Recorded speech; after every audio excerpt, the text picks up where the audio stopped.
ایک صاحب کا یہ سوال آیا ہے کہ شب برات کی حقیقت کیا ہے؟ قرآن و حدیث میں اس کا کوئی تذکرہ موجود ہے یا نہیں؟ اس دن میں کسی عبادت کو خاص کرنا کیسا ہے؟ 15ویں شعبان کی فضیلت کیا ہے؟ یہ مکمل سوال ہے۔ انشاءاللہ ہم ترتیب وار ان سوالوں کے جوابات آپ کے سامنے پیش کریں گے۔ پہلی بات یہ ہے کہ شعبان کی 15ویں رات کو شب برات کہا جاتا ہے۔ اس رات کی فضیلت کے سلسلے میں عام طور پر لوگ افراط و تفریط میں مبتلا ہیں۔ بعض لوگ وہ ہیں جو شب برات کی فضیلت و حقیقت سے یکسر انکار کر دیتے ہیں، اور بعض لوگ وہ ہیں جو اس رات کو اس مقام تک پہنچاتے ہیں جس کی وہ مستحق نہیں ہے۔ پھر جو لوگ اس رات کی فضیلت کے قائل ہیں، ان میں اکثر حضرات ایسے ہیں جو اس رات میں بہت سی من گھڑت رسومات اور بدعات میں مبتلا ہیں۔ اس لیے ہم یہاں کسی قدر تفصیل کے ساتھ مسلک اعتدال کو بیان کریں گے۔ شب برات کی فضیلت کے سلسلے میں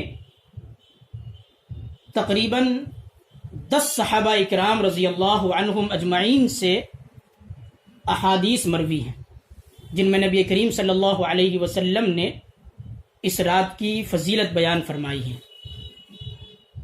اس وقت ان سب احادیث کو بیان تو نہیں کیا جا سکتا، البتہ ہم صرف 2 روایت کے بیان کرنے پر اکتفا کریں گے۔ پہلی حدیث ہے، نبی کریم صلی اللہ علیہ وسلم نے ارشاد فرمایا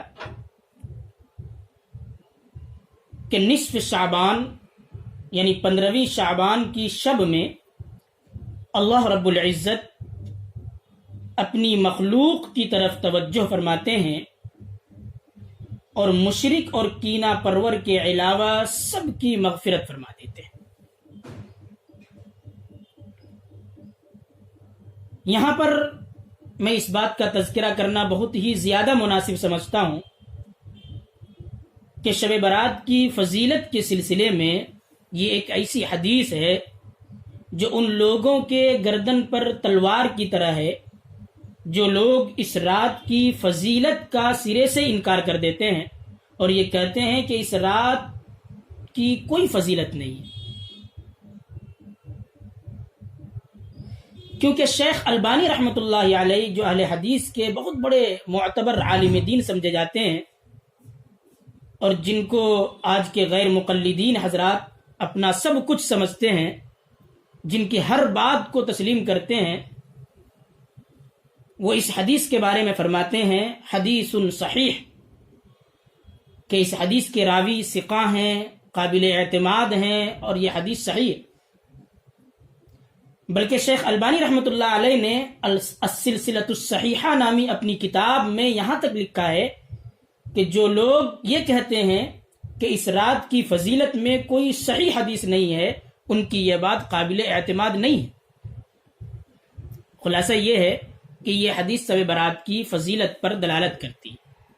اسی طرح ترمذی شریف کی ایک روایت میں ہے کہ نبی کریم صلی اللہ علیہ وسلم نے ارشاد فرمایا کہ شعبان کی درمیانی شب میں اللہ رب العزت آسمان دنیا پر نزول فرماتے ہیں اور بنو کلب کی بکریوں کے بال سے زیادہ لوگوں کی مغفرت فرماتے ہیں۔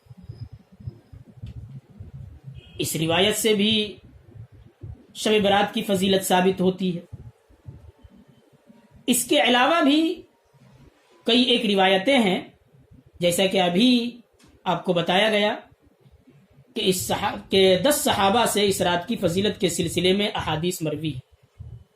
ہاں اتنی بات ضرور ہے کہ ان میں سے بعض احادیث سند کے اعتبار سے بہت ہی کمزور ہیں، اور ان احادیث کے کمزور ہونے ہی کی وجہ سے بعض علماء نے یہ کہہ دیا کہ اس رات کی فضیلت بے اصل ہے۔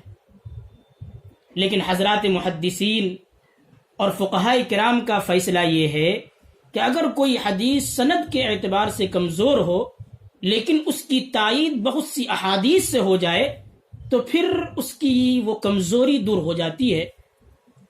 اور چونکہ اس رات کی فضیلت میں متعدد صحابہ سے احادیث مروی ہیں، اس لیے اس رات کی فضیلت کو بے بنیاد اور بے اصل کہنا بالکل غلط ہے۔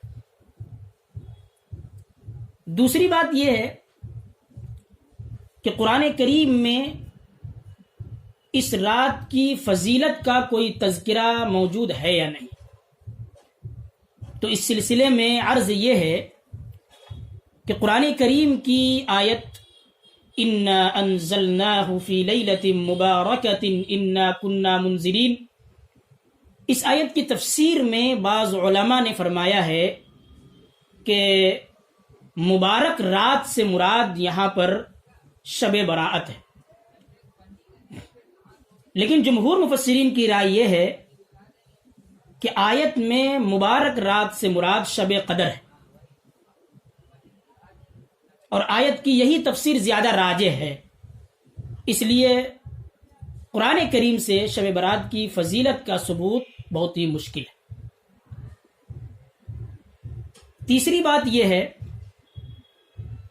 کہ شب برات میں کوئی مخصوص عبادت یا عبادت کا کوئی خاص طریقہ کسی صحیح احادیث سے ثابت نہیں ہے، اور اس بارے میں جو احادیث پیش کی جاتی ہیں وہ سب کے سب موضوع اور من گھڑت ہیں۔ محدثین نے سختی سے ان پر انکار کیا۔ چنانچہ ایک روایت میں شب برات سے متعلق مخصوص طریقے پر 100 رکعات والی نماز پیش کی جاتی ہے، جو کہ بالکل موضوع اور من گھڑت روایت ہے۔ اس لیے بہتر طریقہ یہ ہے کہ اس رات میں نفلی عبادات جس قدر ہو سکے انجام دے دی جائیں۔ نفلی نمازیں پڑھیں، قرآن کریم کی تلاوت کریں، ذکر و اذکار کریں، دعائیں کریں، یہ ساری عبادتیں اس رات میں کی جا سکتی ہیں، لیکن عبادت کا کوئی خاص طریقہ شریعت سے ثابت نہیں۔ لہذا اس رات میں خاص طریقے پر نمازیں پڑھنا جو عوام میں مشہور ہے، بدعت ہیں، اور ایک نو ایجاد طریقہ ہے جو صحابہ، تابعین اور ائمہ مجتہدین کے زمانے میں نہیں تھا بلکہ بعد میں ایجاد ہوا ہے۔ اور جو بات قرآن و احادیث سے ثابت نہ ہو اس کو اختیار کرنا یہ ضلالت اور گمراہی کی بات ہے، کیونکہ یہ بدعت ہے، اور ہر بدعت کو اللہ اور اس کے رسول صلی اللہ علیہ وسلم نے ضلالت اور گمراہی قرار دیا ہے۔ اللہ تعالی ہم سب کی بدعت اور گمراہی سے حفاظت فرمائے اور سنت و شریعت کے مطابق اس رات میں عبادت کی توفیق عطا فرمائے۔